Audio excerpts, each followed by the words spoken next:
Welcome to the Fierce and Fit Mentor Podcast. I'm your host, Clarice Yao, a holistic health coach dedicated to helping women over 40 achieve their fittest, fiercest selves.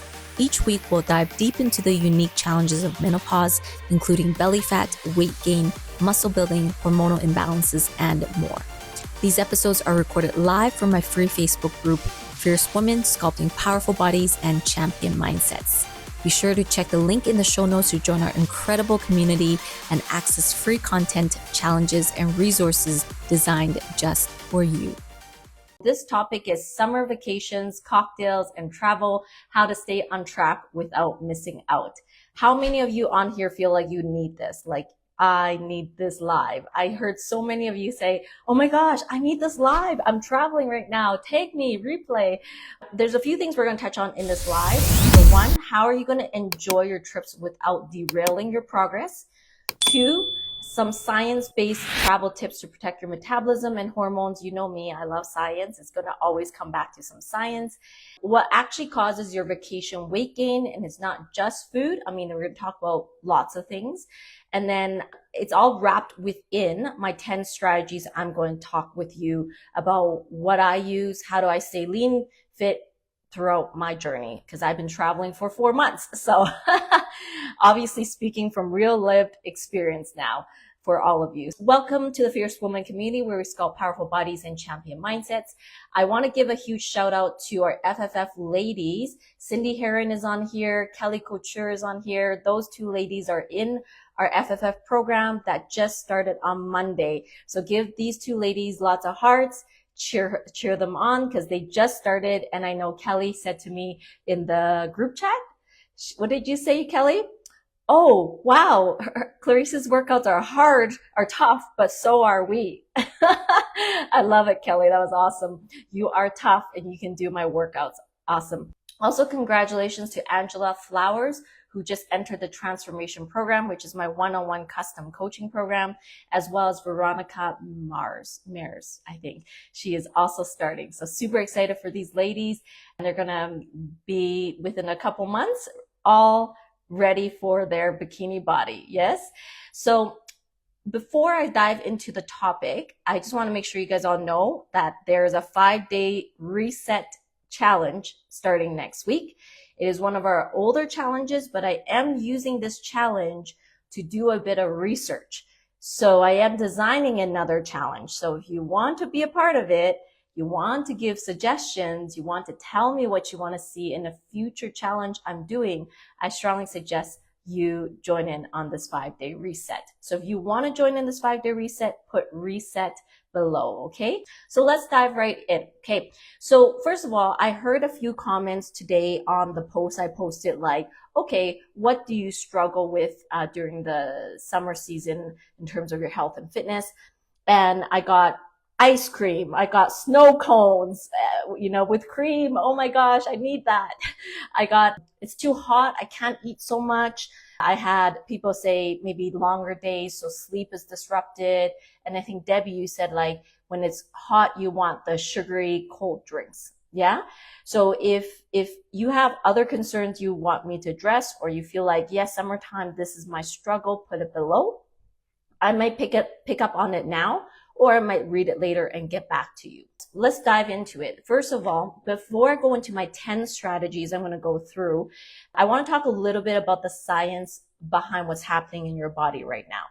Okay, so all of you, if you are 40 above, perimenopause, menopause, or postmenopause, you are facing declining estrogen. We are all in the common field.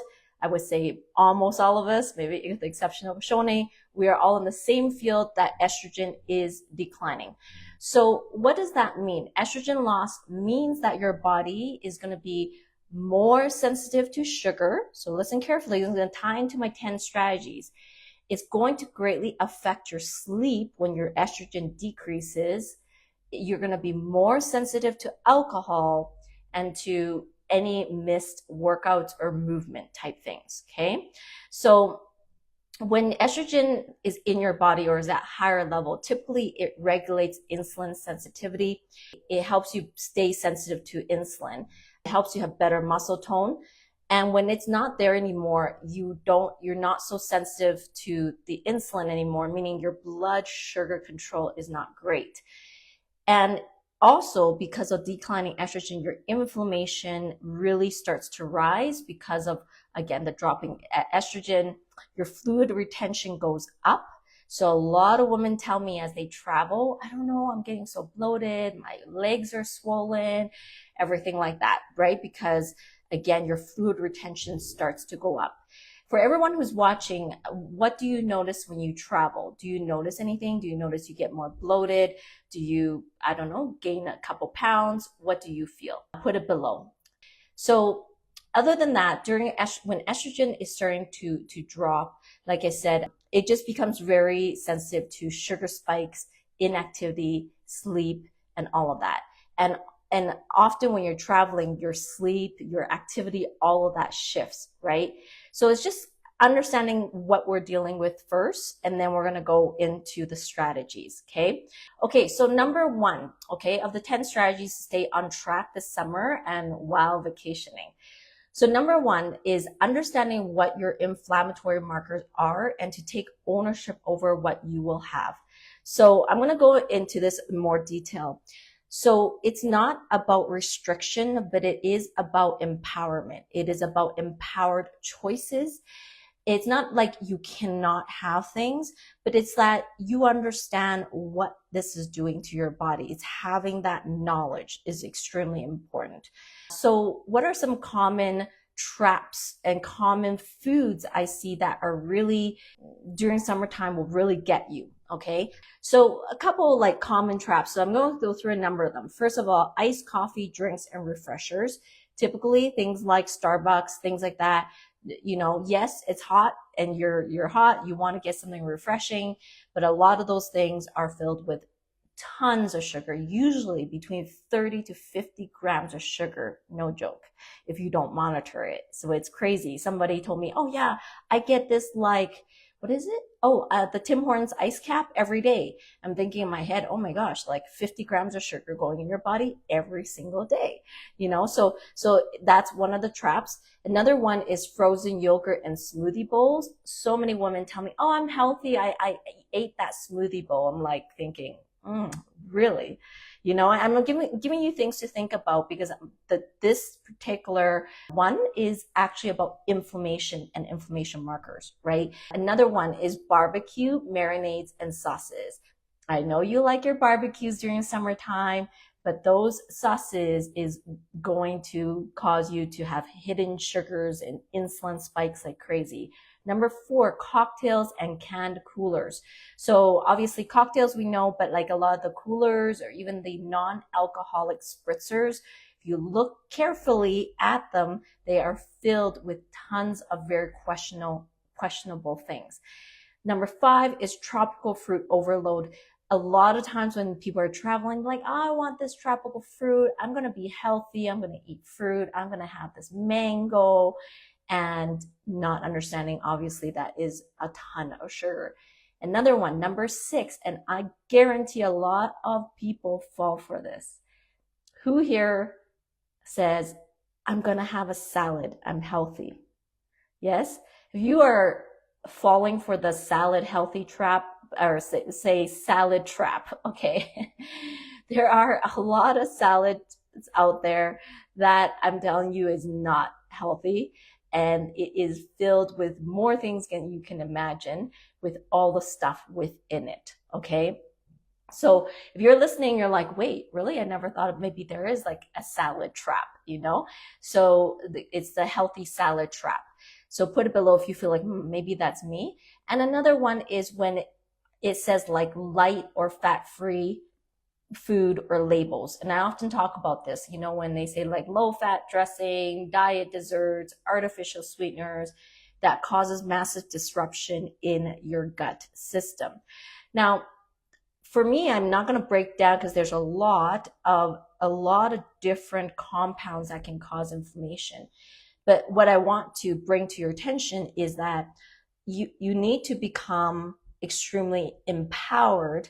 And you become empowered through education, through understanding what inflames your body, And this includes me. I'm not, I know I speak very strong because I'm passionate, but it's like everywhere I go. Okay. When I was in Greece, when I was in Spain, I was taking out my Google Translator, taking pictures of everything in the store, translating the ingredients, looking through everything. And I was surprised at, wow, how many inflammatory things were actually there in their food. In fact, I was super surprised in Greece because a lot of people think Greece is super healthy, and actually it's not healthy. Not a lot of their food isn't necessarily healthy. Their oils, the stuff that they use are sometimes just as horrible as the North Americans. And I found that out through traveling because I was very aware and I was looking through everything in there. And so what I want to make sure is like you understand that you have to be, in order to avoid inflammatory markers, you have to understand them so you can make an empowered choice around your food. Okay. So how many of you, with what I said about some of the foods, you might be like, oh, guilty. I do an ice cap, or maybe you say, oh, I do a smoothie bowl, or I do the healthy salad. How many of you, when you're listening, are like, you know what, maybe I need to look closer into that, right? This is just helping you think about it. Put it below. If you're like, oh yeah, like maybe, I always maybe gain a few pounds or feel bloated when I'm traveling. Am I not thinking about some of these things? So put it below. So that if you are listening and you're like, well, I know sugar's not great. I know alcohol is not great. We all know those big ones. It's not just that. It's a lot of the smaller things that you're not taking fine-tuned eyes towards. And if you're like, I want to learn more about inflammatory markers, I want you to put inflammatory markers below, because you have to know it to make the empowered choice. Now, I'm going to keep going with inflammation here because it's this topic, but if you want to learn more, put inflammatory markers. The thing is, you can still pick your treats. And I want to talk more about, like, you can still have some. It's just that you could, it's one thing to choose intentionally, consciously, like, hey, I'm going to have this because I want to enjoy it, versus not knowing that maybe what you're eating has 10 inflammatory markers in it, right? So that's the difference I'm saying, is you can have some and make the choice to have some. But now with that specific thing about making the choice, empowered choice to have some, is to make sure you don't stack. This is extremely important, okay? This is the concept of inflammation stacking. Now, I mention this a lot to my clients, a lot, about be very careful about inflammation stacking. If you are eating something, sure, and enjoying something, you want to be extremely careful you're not glycemic loading alcohol, sugar, and fat, and producing a massive stack in all those elements together. This will overwhelm your body's metabolic processing and capacity. And your body will, when it's overwhelmed, the only thing it's going to do is, well, spike cortisol and store fat, right? So this will cause, like, when you inflammation stack, it's a for sure. It's a for sure that you are going to affect your liver health, your metabolic health. You're going to store more fat. Okay, so yes, enjoy a treat here and there, but be careful of not stacking too many inflammation things together. So a personal tip is that, one is that when I'm out and I'm traveling, I'm never shy to ask, can I see your protein package? So a lot of these health food stores that say they use protein and different things like that, I actually ask them to bring out the container so I can see the back of it. And of course, they're usually willing. It's just probably not many people ask them this, but I want to see what is on that package before I buy it. Because even if they say protein health food store, protein shake, protein this, I need to see what is in that, okay? Another tip, personal tip, this is for me traveling a lot, is I always ask, even if I'm traveling, eating in a restaurant, what do you put in it, okay? Now, you might be like, well, that's a big question for restaurants. Yeah, but I have a right to ask. I will ask. And I will ask, okay, so this dish, I'm thinking about it. What goes in this dish? Can you tell me? So this is what I mean is taking ownership over your journey, but you can only take ownership and empower decisions when you know what to look for, when you're fully confident in knowing like, okay, this is what I want, this is what I don't want, this is the things that I need to look out for, and this is what I'm going to request to be potentially changed on that menu. So you do your best, okay? Because I travel a lot. Not everybody is going to be accommodating. Of course, I understand that.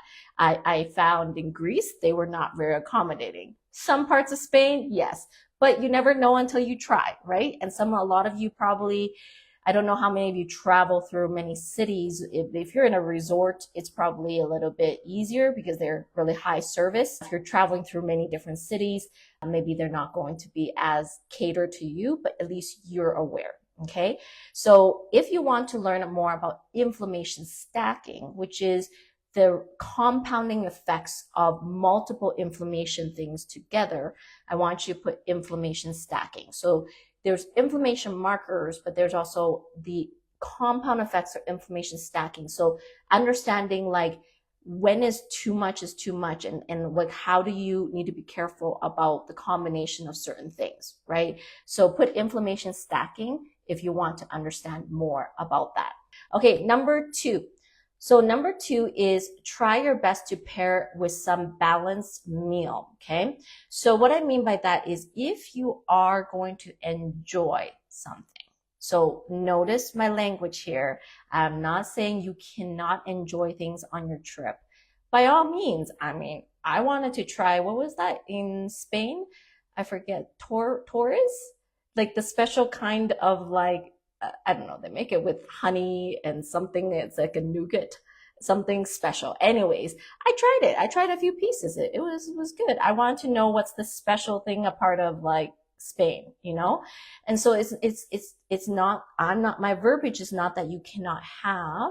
What I'm saying is you need to know how to minimize the damage, minimize collateral damage, okay? Because collateral damage will happen in your body if you don't know what to do. So when I say have a treat or enjoy something, it's the best thing is to try to put it together with a balanced meal. What is a balanced meal? Protein, carbs, and fat. Okay. So you want to make sure that it's best in the context of more a meal. Why is this? Is because we want to control as much of the sugar spike as possible. When it is in conjunction with other things, your body is going to absorb it slower. There's going to be slower entry into your body, which menopausal women need a lot. Why? Because as estrogen drops, your insulin response decreases. It cannot handle the amount of sugar going through your bloodstream. So you're finding ways to slow down that sugar rush so that your body doesn't push it into fat storage. Okay. So it's helping you understand why. Now, you're not always like, I understand you're like thinking, okay, if I'm traveling, like, how am I going to suddenly like have a bowl of vegetables to balance it? You know, like I understand. I've been traveling for 4 months through multiple countries and cities. But what I'm saying is, let's just say you are wanting a shake. Let's just say you are, and you're traveling and you need something quick. Try to, if you've looked at their protein and it's overall pretty good, add a scoop of protein in, right, to that fruit protein shake. Because believe it or not, in Greece and Spain, they don't naturally, like, it's such a big thing in North America. Protein shakes is not a big thing over there. They will not add anything except fruit and things like that into that shake unless you ask for it. It's just as an example. So it's like, okay, let's try to add something that makes it slower to enter my body, right? So, and then there's always other ways, right? Like you could be having a meal and then just enjoy a small treat after. You could have, I don't know, maybe you're traveling, it's not just buying, but you're carrying some snacks. So maybe you have some nuts and then you have some veggies with you, like, you know, quick, like carrot sticks and stuff. So something that's creating more balance is very, very crucial. So one thing I would say to all of you is like, if you don't really fully understand macros or macro balance, is to put macro balance below, because again, there are different classes of protein, different classes of starch carb, different classes of fibrous carbs, and different classes of simple sugars. Even within simple sugars, within your fruits and all of this type of stuff, the glycemic index matters, right? What you choose in even that one class matters in a scale, right? You can choose fruits with super high glycemic index, super low glycemic index, and protein. I was talking to someone else who talked about protein, and they kept referring protein powder. And I said, protein powder is a potentially okay way to get protein. It's not the only way to get protein. There's a lot of other ways, right? Number 3 strategy is portion control. This probably is a little bit logical in your mind, but I think it's not intentional until you make it intentional in your travels, okay? Let me tell you, this is real life experience. In Greece, oh my goodness, the portions of the stuff they were giving me, I was astounded. Like, it was like, here's your meat, and this entire thing was all rice, like a plate this big. I was thinking, oh my gosh, I'd become diabetic if I ate this, So I'm sharing real life experience with you guys because I was appalled at some of the portions they were giving us. And again, maybe I had the conception that, they were super healthy in Greece because Mediterranean, but no, let me tell you, it isn't always like that. And so it's like being aware, okay, like what is actually acceptable here? What is the proper portion controls that I need to understand, right? So I'm going to give you a few things within this portion control section. Number 1 is still the 80-20 rule applies in the sense of 80% of what you eat should be nutrient dense food and hormone supporting meals, meaning they're healthy for your system. 20% can be fun, a little bit flexible, enjoy a little bit. That's why I said having a little bit of treat after the meal is okay. If you're traveling, still be cautious, but it's like if it's a small portion of what you're eating, it's okay. Okay. So why I talk about 80-20 is because in the portion control is because I want to release anybody here watching with any restrictive mindset on, well, I need to stay on track. I need to stay on track. I can't enjoy myself, is giving you the freedom. You can enjoy a little bit. I just tried another dessert that's special to Mexico. It was big chocolate thing. I don't know what it was, but it was very good. It was really good actually.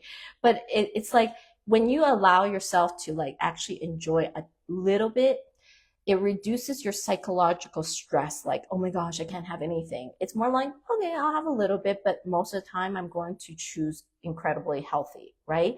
And so this is what we call flexible eating versus rigid restraint. So I want you guys to think when you're traveling to be more flexible in your eating, but with the understanding of, again, macro balance, inflammation markers, as I said above, okay?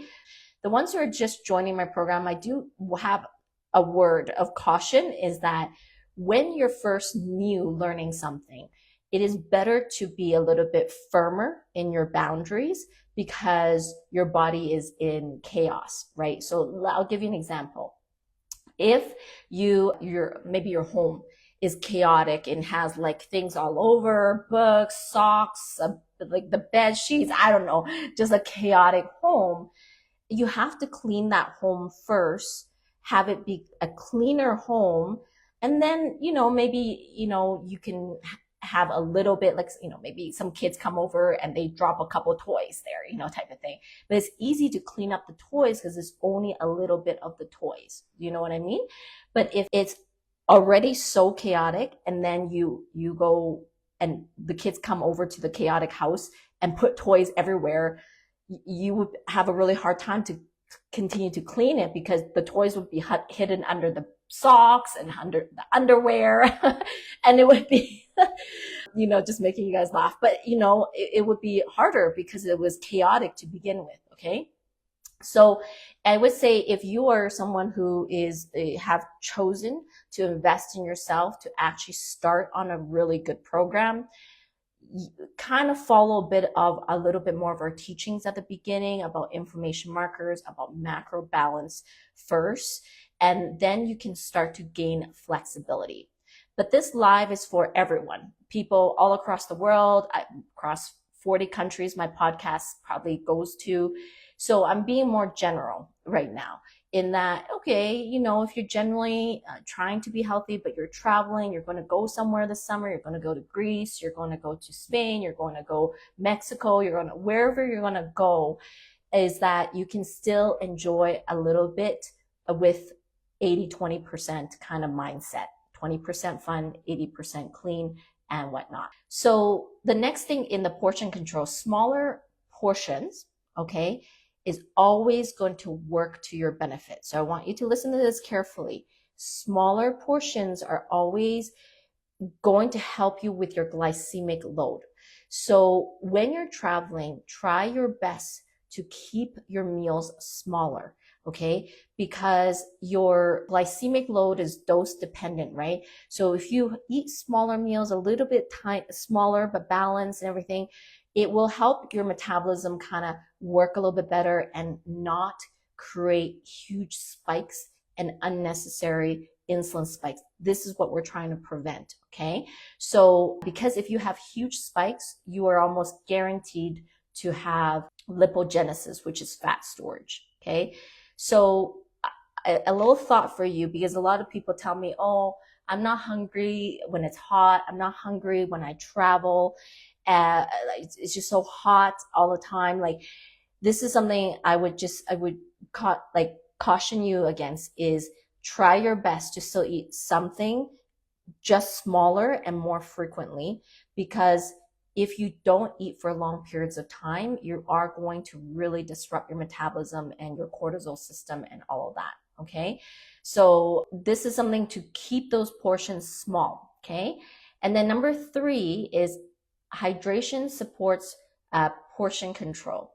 So obviously this is pretty common knowledge, but again, when you're traveling, you might not always have your water with you. It's pretty much a non-negotiable for me. I always have my water bottle with me.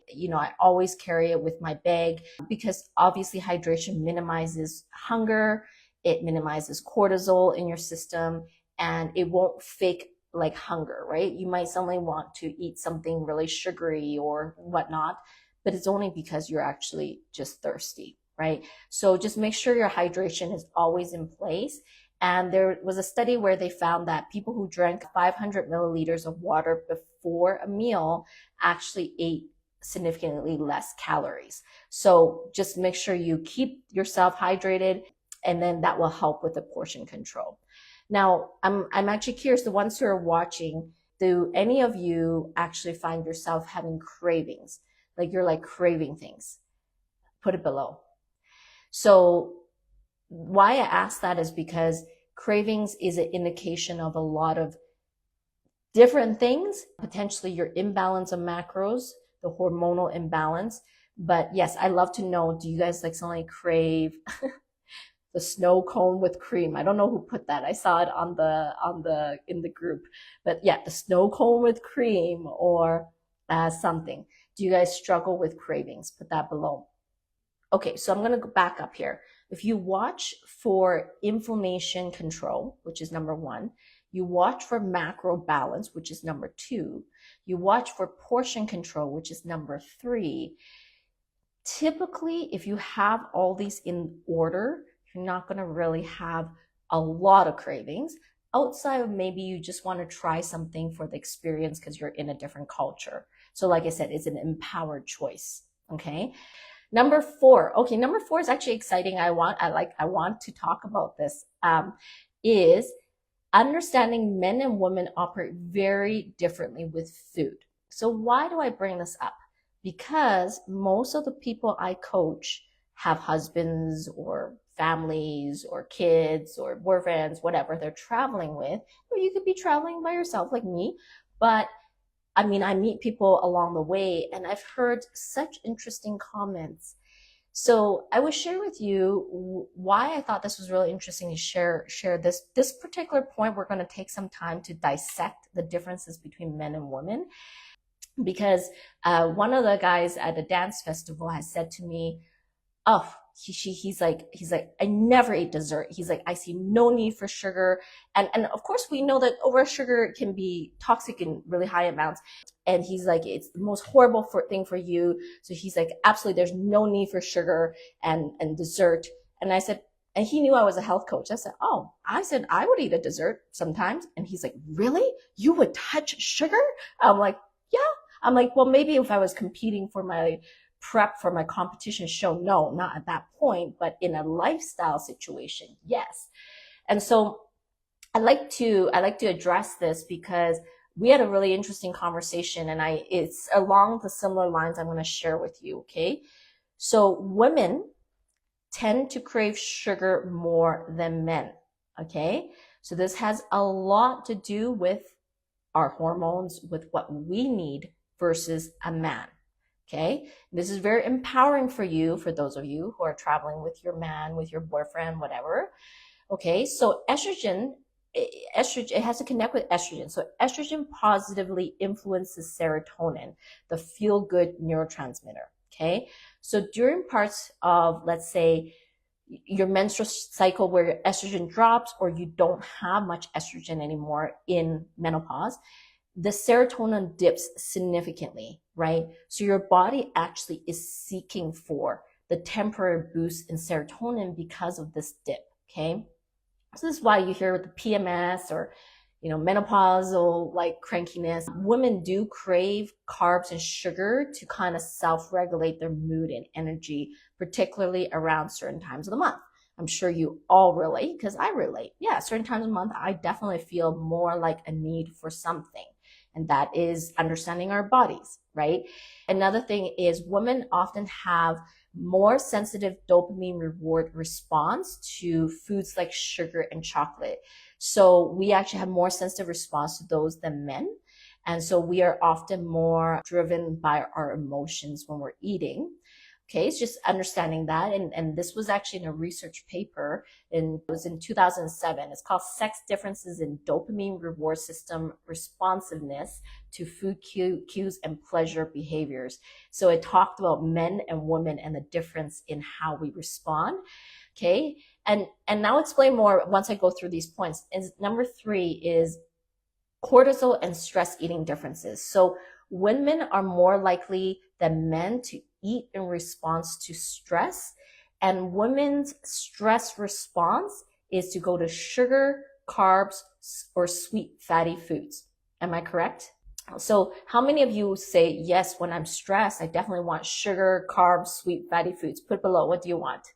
I know somebody put it earlier, but for sure mine is chocolate. I love chocolate. I mean, it was very good, whatever I tried, what was it, yesterday? Sugar, carbs, or sweet fatty foods, right?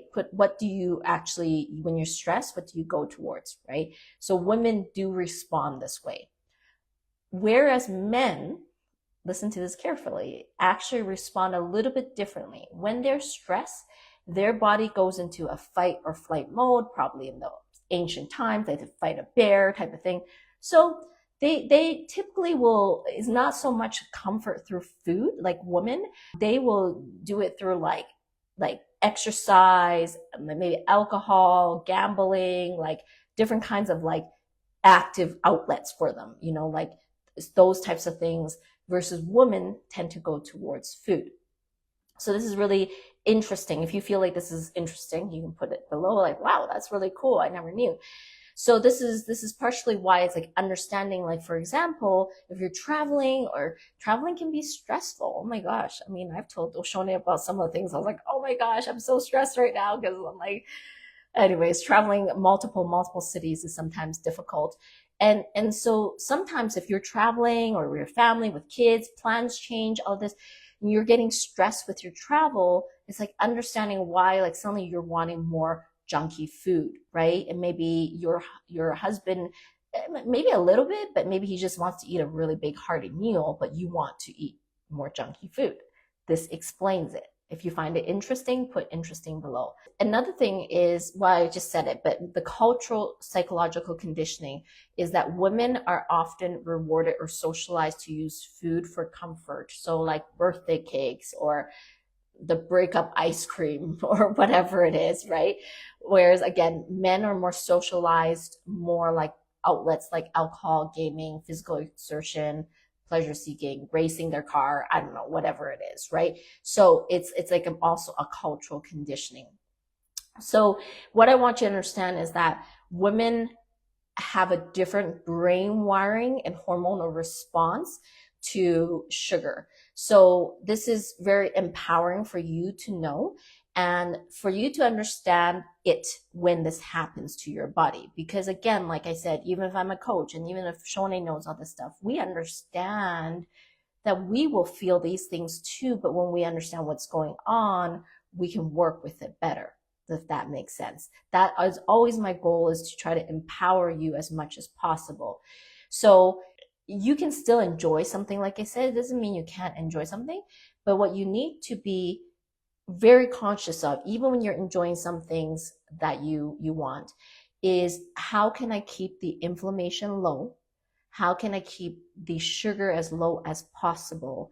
And how can I keep the nutrient density as high as possible?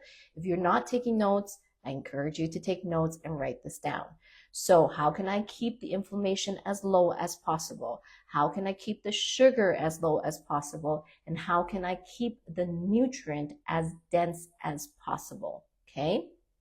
Now, one thing I put here, like just because I always think about things and how I can help you, is like, again, you can enjoy yourself and still, like, you know, Ruby, so you made those brownies and whatnot, is if you understand healthy alternatives or healthy ways of making baked goods or options, or when you're traveling, maybe shopping for some healthier options, you can still enjoy it and still satisfy the craving, but with healthier options. So an example would be like, instead of eating the huge chocolate cake, I mean, you could enjoy it too, but there could be, maybe you can make something called chocolate almond butter protein bites, you know, and I know, you know, actually some of my clients have made those before, where you make it with oats and almond butter and with a little bit of healthy protein powder and you roll it up.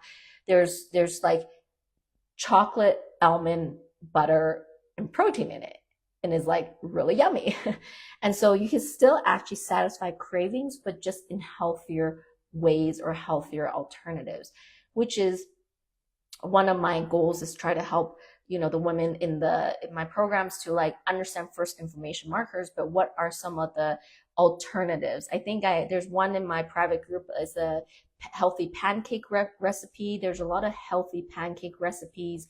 There's one that is a raisin bread. I think you remember, Debbie, a raisin bread one that actually is healthier. So it's finding the healthier options. And again, if you want to learn the healthier options and have ability to learn more about that, then you can put healthy alternatives below. Okay, healthy alternatives below. Okay, so I want to talk about a few more differences between men and women, just because this was an area that I, again, feel like it's very empowering for all of you to understand. Is the first things I talk about is the difference in the sugar craving between men and women. Here I want to talk a little bit more about like just how men eat differently than women. Okay, who here has a husband or spouse or something, and you notice they eat a certain way? If you do, and you're like, hey, like he eats like this, or he's always like this, he always wants pizza, I don't know, put it below. I'm actually interested what you know, your spouse or somebody eats like. Okay, so first of all, men often eat based on energy needs. If they're hungry, they eat. That's it. End of story. They're simple. They just want a couple of things. Food is one of them. Okay. Women eat based more on social, emotional, or clean eating goals. So women are more like very focused, like, and there's a reason. I'm going to explain this at the end of me describing this section. But men, if they're hungry, they eat. Okay, that's it. They're like, okay, whatever's convenient. They grab a sandwich, they grab a beer, they grab a local dish, whatever, and they just eat it without guilt. Women usually are often, we're always thinking about, okay, is this too much carbs? Am I eating light? Okay, I have to restrict my indulgences. I have to be careful. Or, did I work out today? Can I eat this? We're a little bit more socially conditioned to be like this. And again, there is a reason for this. But this is just one of the things to understand. And for those who are typically maybe a little bit more accommodating to your husband, where like you eat what he eats, or you just kind of go with the flow as you guys go out to eat or travel. I hear this so often because I coach so many of you that are 50s, 60s, have husbands and things like that. And then you're like, I can't help it, that's what he eats. That's what I hear a lot. Okay, is I want you to understand, like, their needs are kind of different from yours, and to be aware of this, right? Just because he wants the pizza doesn't mean you have to have the pizza unless you want it to. Yes. So then secondly, women often undereat. This is very common. They skip meals. Like they often say they're not hungry, as I read from 2-3 people from my post today. I'm not hungry. It's hot. I don't want to eat. And again, like I said, this is a huge problem for women, because when you undereat, you cause massive sugar problems, cortisol spikes, blood sugar instability, and then overeating later at night on a bigger meal or snacks. This is very common with women. Whereas men, usually what happens is that they just eat when they're hungry. So they eat larger meals and just like a big full plate of whatever is their meal. They just like eat till they're really full. They're not likely to skip a meal. Okay. They're not likely to say, I'm not hungry. They actually just eat. They want a full plate of food, hearty food, and fill them up.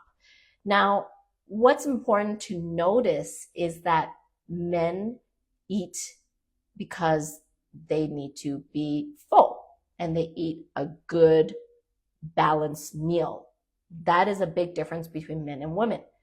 Women like to pick and this, I'm gonna eat a salad, they never really, if you don't understand macro balance, you pick and choose, you end up actually potentially harming yourself, because you create an instability in your nutrition and in what is filling your plate, right? I'm not saying men are perfect. I'm just saying there's a difference in the way they eat. Okay. And another aspect is men tend to prioritize meat and protein, and women often choose salads, smoothies, and carbs, unless they're carb phobic. But men tend to prioritize meat and protein, and women often choose salads, smoothies, and carbs. So this is another really important point, is men usually want meat, protein, they want to keep themselves full, and a lot of women undereat protein. And of course, as you know, protein is extremely important for your muscle retention, for blood sugar control, and for metabolic rate. It has the highest metabolic factor to digest, right? So this is another thing, is men eat bigger meals, they eat protein things, and it kind of lasts longer in their body. Now, I know that there's lots of clients in here who've worked with me. You guys are fine. You have full balanced meals. You know what to do. So it's probably like it doesn't relate to you. You're like, I eat lots of protein. Yes, I know. But a lot of women in general don't eat enough protein. And so this is another big difference between men and women, and why women tend to undereat, tend to be a deficit. There's a nutrition deficit, and they often lose muscle quite quickly when they're traveling. Okay. So when you're traveling, you want to maintain as much of the muscle as you can. Okay. And then another difference is men indulge more easily. Women often try to earn or justify. So, here's the thing again, men just have a dessert or have the beer without overthinking it. Women often negotiate with themselves. I skip lunch so I can have this. I'll work out tomorrow. And again, this is not necessarily a bad thing, because it is that we are more conscious, but it's just as long as it doesn't move into a zone where you're like overly stressing about food, creating a mental stressor for you, because some people can become so over obsessed about food that it creates cortisol in their system. And one of my clients previously, she's worked with me through a couple programs, but this gal, like she became so obsessed with food, there was no joy at all of food. And the second time she came back to me in the program, all we worked on was her mindset on food, right? So just being careful, like it's good to be cautious, but not like, oh, I'm so mentally like stressed that I can't enjoy myself. Clarice's eyes are watching me, type of thing. And I'm telling you, you can enjoy a little bit. It's okay. Okay. So control that cortisol. Yes. And then, so the summary of this is like, why did I put this in this section about travel, about summer? Because most of you are probably going to travel with your spouse or family. And I think it is important to, again, recognize the difference between men and women. And so the truth is, men can get away with a lot more. It is true. They have more testosterone, they have more muscle mass, and more metabolic flexibility. I know you're like, that is not fair. Like, we have to carry the children like for 9 months. We have to have our monthly period. And now you say they can get away with more. You're probably like, Clarice, I don't like this. But I don't know. You can take it up with God or something like that. I don't know. But they just can get away with more. But women need more strategy. Okay. Women, because of the lower estrogen that's happening in your body, you have a much slower rate of recovery from poor eating. You recover way slower. Your inflammation goes way higher. And that's why you have to really pay attention to what you eat, how often you eat, and how balanced your meals are. So this is why the strategy is extremely important for women. And one thing I will say to you, I made a joke about like, take it up with God. I'm joking around. Is there is a drawback to what men getting away with it more, okay? The drawback is because of their testosterone and higher muscle mass, typically, they get away with a lot more for a lot longer before anything shows up in their body. But because of this situation, underneath the surface, if they don't watch what they're eating, they are also being inflamed in their body. But the signs and symptoms are not so obvious with a man versus a woman. Women are very sensitive. We feel it in our belly instantly. We can feel bloated instantly. Men don't really feel so much of this. But with a lot of research, like it is known, like men get hit, bam, way faster at a certain age, bam, they get the disease, they get this, the heart conditions, they get this like medical condition, this autoimmune thing, actually a lot, like very sudden. And the truth is actually, it's not sudden. It's just that they had the silent like killers underneath, if that makes sense. So I just want you to know that yes, men seem like they can get away with a lot more for a longer period of time, but the truth is it will hit them a lot harder. So for example, my dad has had multiple inflammatory things and immune system problems versus my mom. My dad had an autoimmune disease called vasculitis, where the entire immune system attacks your body. He has gout. He has all of these conditions.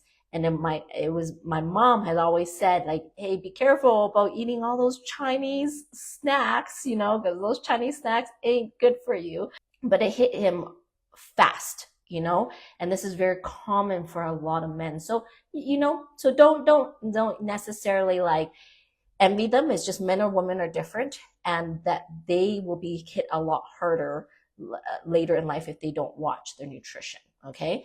So I want to come back to this point again. If this is like kind of like, wow, this is cool to learn and you enjoy it, let me know. Again, if you can share or tag someone, I always appreciate it, because we only grow, and my reach can only go further when you guys also help and share it with other people, right?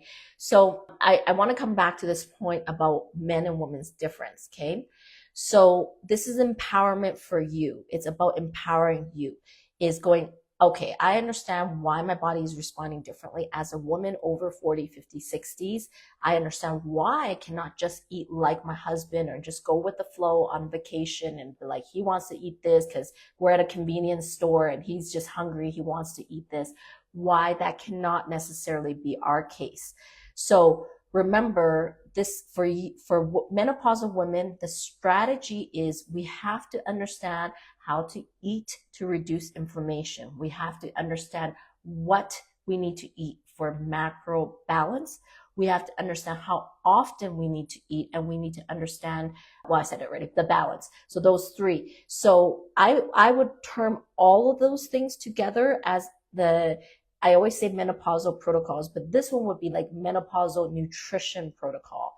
So if you're like, I want to understand better the menopausal nutrition protocols, I want you to put MNP this time. So menopausal nutrition protocol, MNP below. Perfect. So let's move on to the next thing. So in traveling or summertime or whatever you're doing on your vacations, is that you need to ensure you eat a really good breakfast. It's called anchoring your day. You need to anchor your day properly. Your breakfast, yes, is a bit of a myth if you say breakfast is the most important meal. That's not true. No, breakfast is not the most important meal. It's just that, simply put, breakfast is important. Okay, not that it's the most important meal, but it is important. Why is it important, right? It's like distinguishing between broad statements that may sound like a myth versus understanding, why is it important? Why shouldn't you skip breakfast? Because half the women I know all do this. I'm not hungry in the morning, Clarice. I find it so hard. I cannot eat. So the thing is, when you start your day right with a balanced meal, typically you want high protein, high fiber breakfast is the best.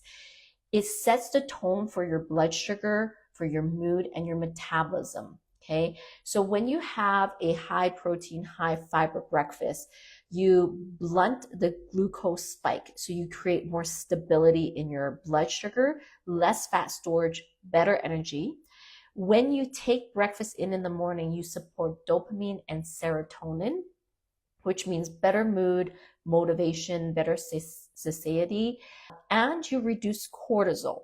So when you have a high protein, high fiber breakfast, you reduce cortisol because the cortisol is usually super high. You have to understand, when you wake up, cortisol is going up. That's why you wake up. Otherwise, you wouldn't wake up. You actually need cortisol to wake up. So you need cortisol to actually wake up. But if you don't eat, the cortisol could potentially keep rising and rising because you're not giving it food. You're rushing to work. You just drink a cup of coffee, and it's just pushing this cortisol up more and more. So this is why you need to ensure that you do have some food, and it prevents blood sugar crashes. So if you don't eat in the beginning, you're more likely to experience mid-morning cravings or sugar crashes. Okay. So I was asked, she said, what's my thoughts on fasting? Because I know a lot of women actually want to do fasting. That's why they don't eat breakfast in the morning. Okay. So again, I did a live specifically outlining this for a lot of you. I don't remember what live it is, but you could put it below. And if we find it, we can send it to you about the fasting. So it's not that I'm against fasting, and there are good things about it, about autophagy, which means your cells get rid of waste and cellular renewal, and it can help with better metabolic response if you take some time to fast. However, the problem is, if your body is hormonally imbalanced and you're facing high cortisol and high insulin resistance potentially in your body, the hormonal chaos, it is not the best response. Fasting can create more cortisol spike in your body. And so this is why I say, like, if you have belly fat, like, look down at your belly right now. Everybody look down at your belly. I don't care. Just do it. You're like, I'm driving, Clarice, I can't. Okay, so look down at your belly. It's like, do you have a belly? Maybe Kat doesn't, maybe Oshoni doesn't, but maybe most of you that do have a belly fat, you have to understand that if you are struggling with a belly fat and kind of this like chaos in your body, it's a little bit, I don't know if the word is dangerous, but it may not be to your advantage to play with fasting. Okay. So I want you to be careful. It's not that fasting is like wrong, or that it's like, they're not saying the truth. No, there is truth, and it is backed by a million research papers. Okay. But there is also a lot of research around why fasting could be harmful for a menopausal woman. Now, remember, context matters. I asked you to look down at your belly. Yes? And if you look down and you're like, oh, actually, I don't have much. It's kind of flat, you could maybe explore that down the road because it does have some advantages, but I want you to be cautious of like, oh, I'm just going to not eat breakfast till noontime. Who said that to me? One of my clients said that to me. I'm not going to eat breakfast till noontime. Like thinking, you're what? Like, so you're not going to eat for all the time you slept till 6-7 hours later at work. Tell me what is going to happen to your cortisol level. Like think really carefully about that. What is going to happen to your cortisol level, right? So I just want you to think about it. Of course, if you don't struggle with belly fat, you have a very healthy hormone profile, you are really hormonally balanced, that may be a different story and we can have a conversation about that.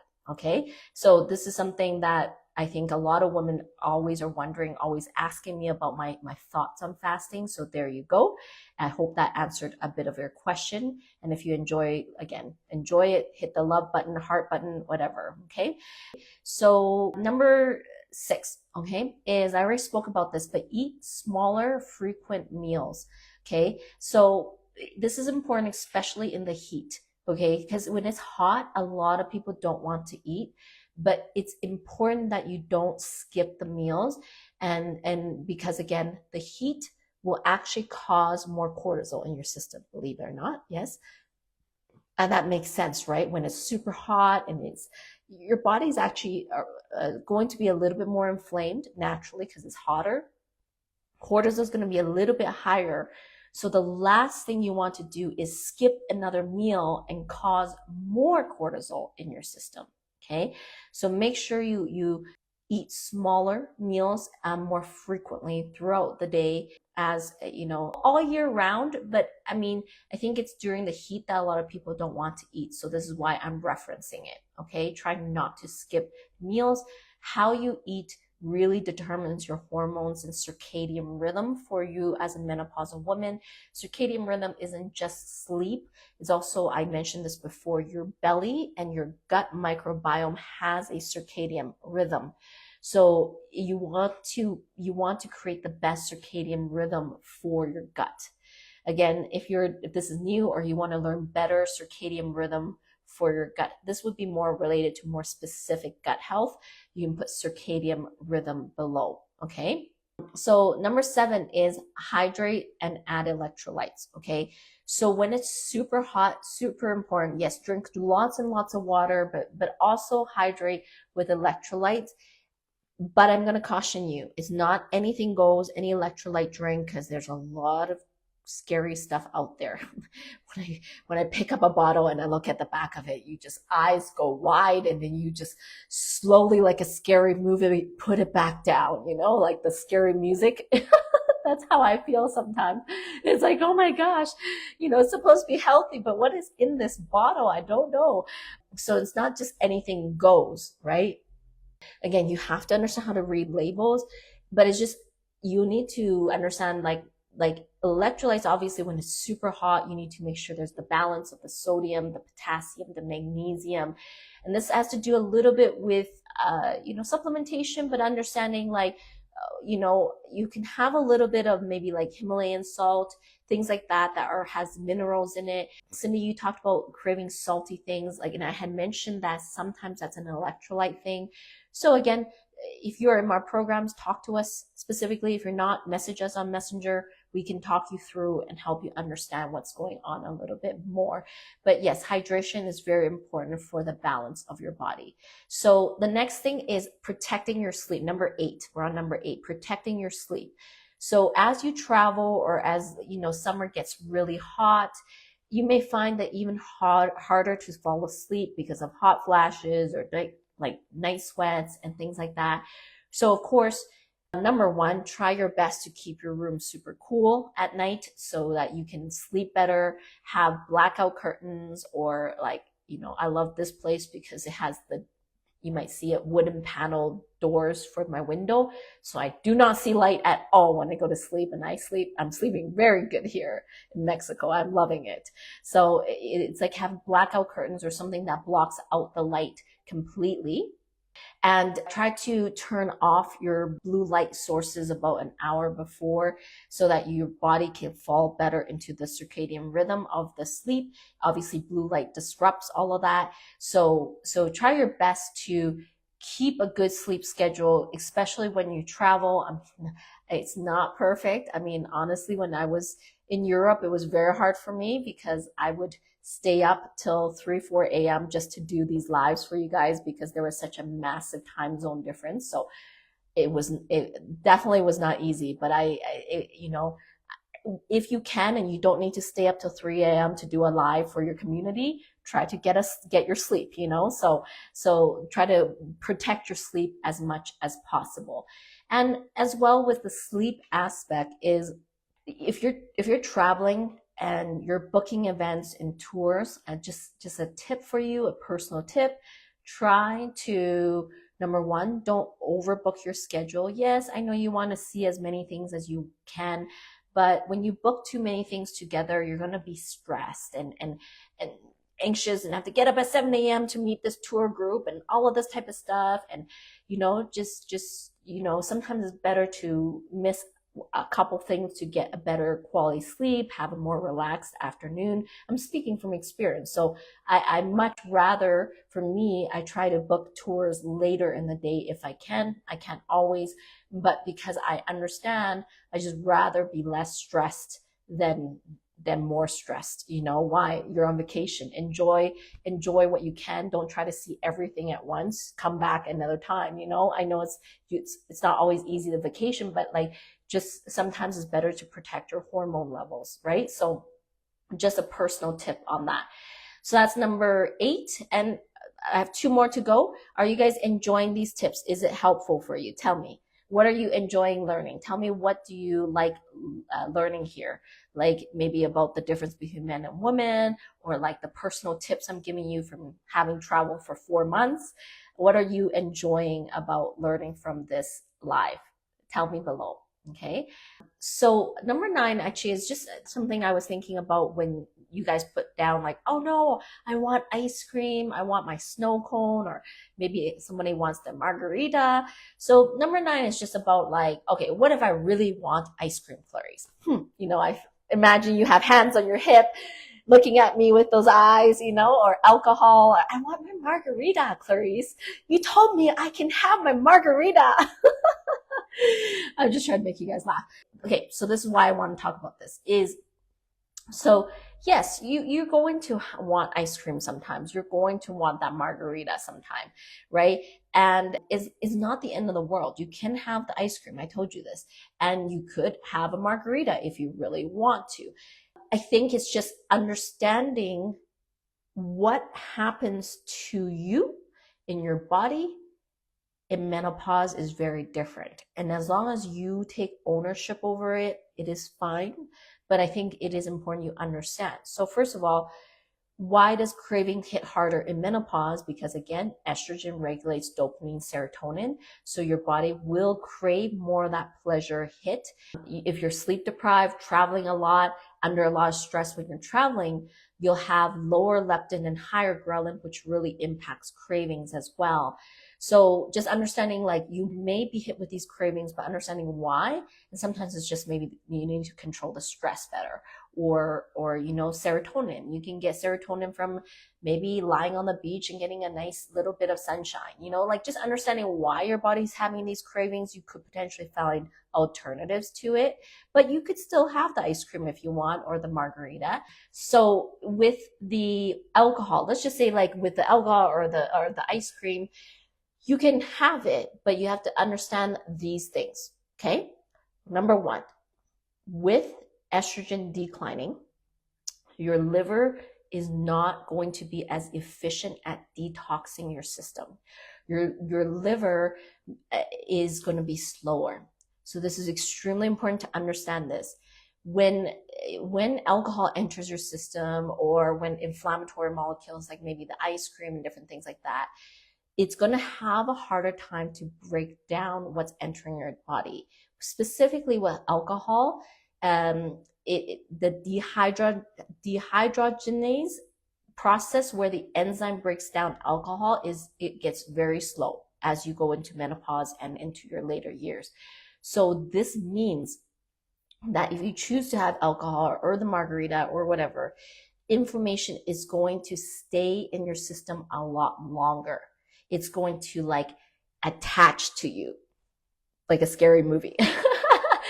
A little bit longer, okay? So it doesn't just clear out of your system. So you have to know that, and you have to take ownership over this. It could take you a week to get rid of it, whereas when you were younger, it took you 1 day and 24 hours, okay? So if you choose to have it, it may take you a week to get rid of it. So more inflammation will stay in your system. You potentially, because the inflammation sticks in your system, will experience worse sleep.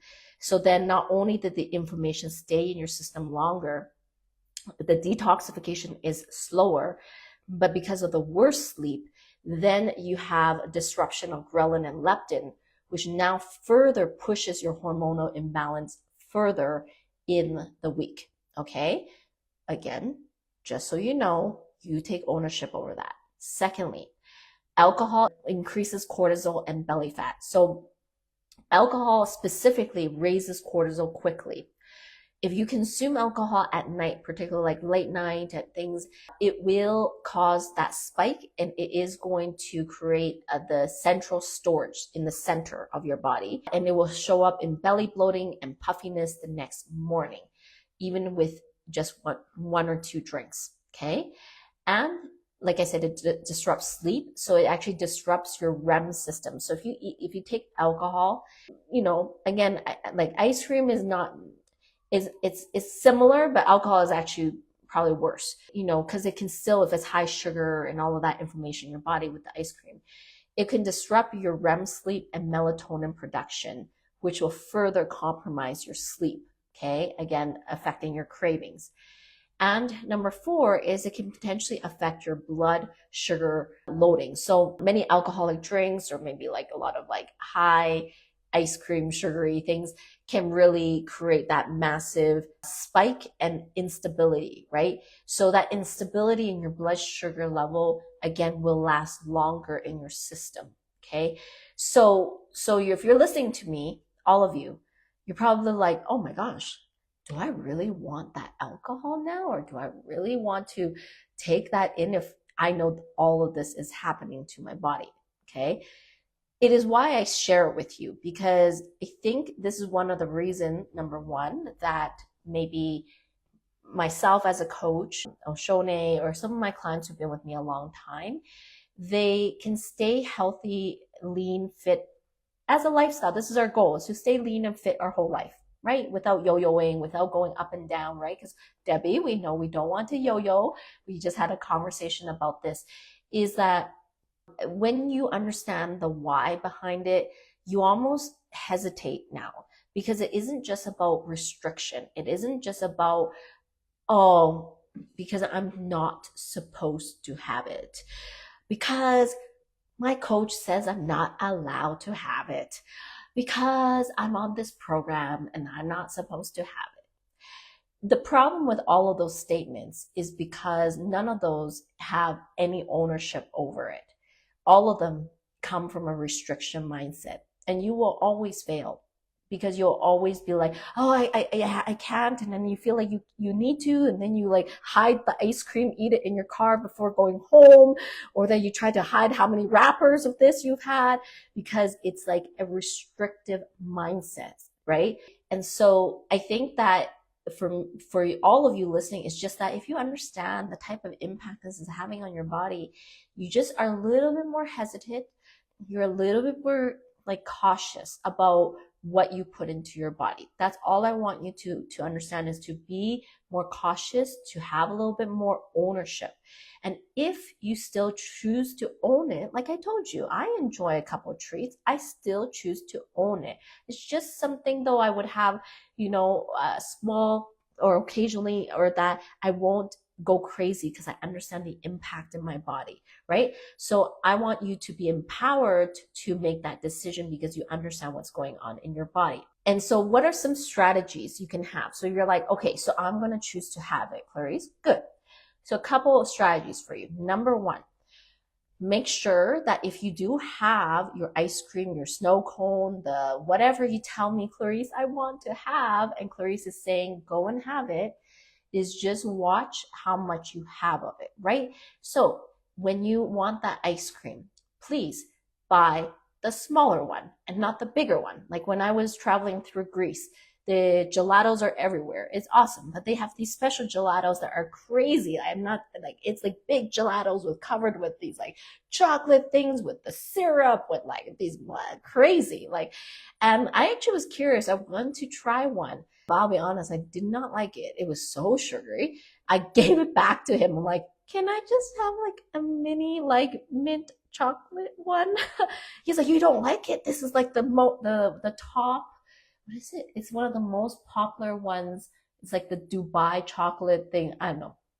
Anyways, so, but it was like massive. It was so huge. I'm thinking, this is crazy. Like, I don't like this, you know? So just try to go with like a smaller portion. You can still enjoy, but just a small one is good. If you had to buy ice cream, like, or for the hotel or wherever you're going, try to buy like the one portion size one. Don't buy the big bucket ones, you know. Try to be a little bit more, conscious of that. Secondly, like I said before, if you're going to enjoy your treat, try to pair it with protein, with healthy fats, with the macro balances. If you have to enjoy it, try your best to balance it. As well, I already mentioned it. Try to make sure that you keep yourself super hydrated and with electrolytes. Try to hydrate, because the more hydrated you are, the less likely that you will eat too much of the treat, right? And then as well, think of healthier alternatives. So for example, you may, want something refreshing. So it doesn't mean you have to drink that alcohol drink. Maybe all you need is sparkling water with lime and mint in it, or something with some berries in it with sparkling water, right? For something refreshing. So try to think about healthier alternatives as well. All right, last one, number 10. Keep yourself moving as much as you can and incorporate some form of workout. So without a doubt, when you're traveling, it's going to be hard. I mean, it has been hard for me because I couldn't access gyms all the time. Especially I was traveling and I was at dance studios, so I wasn't able to always access it. So there's going to be different situations, but keep yourself as active as possible, moving, walking. When you can take the stairs, take the stairs. I always took the stairs. In Greece, I lived in this apartment complex, and every time people always take elevator, I would always take the stairs. No matter how many bags of groceries I'm carrying, I always take the stairs. So get as much movement in as you can. And when you can, try to incorporate some form of workout. Okay, some form of workouts.